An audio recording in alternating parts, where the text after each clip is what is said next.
أما بورسعيد فشهدت اليوم هدوءا نسبيا وحذرا بعد تظاهرات أمس التي تلت إصدار الأحكام في قضية مجزرة ملعب بورسعيد. إلى ذلك التقط العربية محسن الشريف أحد المتهمين في أحداث بورسعيد والمحكوم عليه غيابيا في القضية، الذي اعتبر هروبه أمرا مبررا. فرحة كبيرة عمت أسرة محمد البرنس بعد أن أخلي سبيله عقب حكم البراءة الذي حصل عليه. الأم والزوجة والأبناء والأقارب جميعهم لم يكونوا يتوقعوا حكم البراءة، لا سيما بعد أحكام الإعدام والمؤبد التي صدرت بحق المتهمين، فيما أكد البرنس أن سبب القبض عليه أنه كان يعمل في أمن استاد بورسعيد. لو ما كانش شهداء بورسعيد ما كناش طلعنا.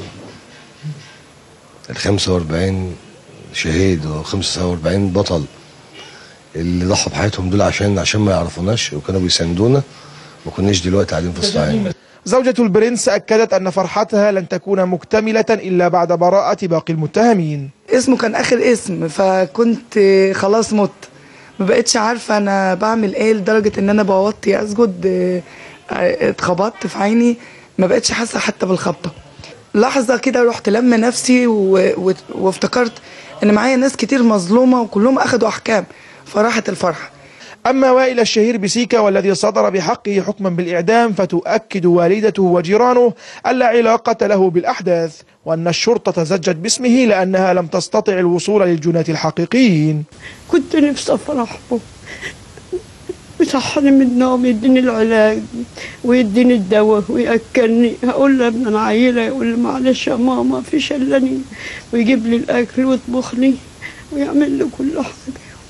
نفسي افرح به، حتى صورته وهو صغير جنبي كل يوم الطلب ما بنامش، والطلب من ربنا يفك الظلم عنه. فيما نجحت العربية في الوصول إلى محسن أحد المحكوم عليهم غيابيا بالإعدام، والذي أكد أنه كان محقا في عدم تسليم نفسه، وذلك بعد الحكم الذي رآه مسيسا، قائلا أنه سيطعن على هذا الحكم. أنا مستني بس لغاية ما المحامي اللي معايا يقول لي بس تعالى عشان نعمل إعادة الإجراءات، وأنا ما عنديش مانع إن أنا أروح أنا واثق في ربنا، أنا واثق في ربنا، وربنا عالم إن أنا مظلوم ما عملتش حاجة، فأنا ملوش لازم إن أنا أهرب ليه؟ أنا ماشي في وسط الناس عادي. وبدت شوارع بورسعيد هادئة بعد دعوات لاستمرار العصيان المدني في المحافظة التي يهدد مواطنوها باتخاذ إجراءات تصعيدية إذا استمر تعامل الحكومة والقيادة السياسية معها بذات الطريقة. أحمد بجاتو، العربية،